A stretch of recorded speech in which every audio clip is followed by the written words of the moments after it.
Hey everybody, this is Dustin, your RV specialist. So I get questions online.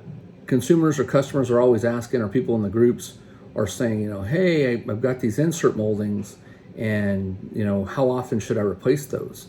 It kind of varies on your area where you're living. I mean, for me here in California, I usually tell my owners, change them every 2 to 3 years.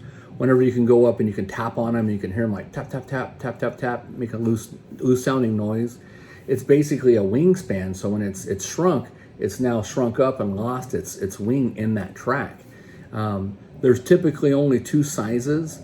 There's a 1 inch, and then there's a 3/4. So when you're measuring that, you're not actually measuring the width of the insert molding or where it's compressed into it.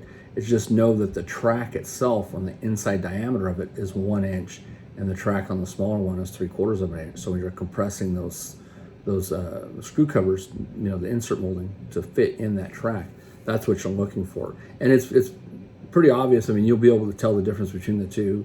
One is wider than the other. And you'll find those usually like on your front and rear molding, slide out, side seams, your roof line. Especially pay attention to the roof line, because those are kind of like the hidden little disasters waiting to happen. When they shrink up, they're going to allow water and dirt to not now deflect off the coach. It's going to get back behind it.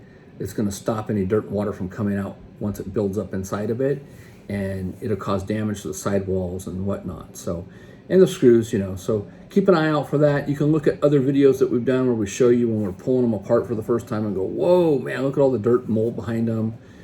You can see where some of them have filled up with water and actually ran through and rotted like a foot or two of the roof or of the trusses on the sides.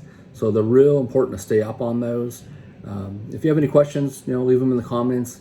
And if you haven't joined any of our other Facebook groups, we have a bunch of groups where we're trying to, put information out there to consumers. So as we all know, everybody's RV shop is full.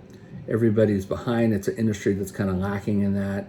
And so even ourselves, we're looking for RV technicians. But hopefully this information helps you. And whether, you're here in California or you're, wherever you're at in the United States, we're here to help. So thanks so much for watching, and we'll see you either on YouTube or on the Facebook groups. Thanks again.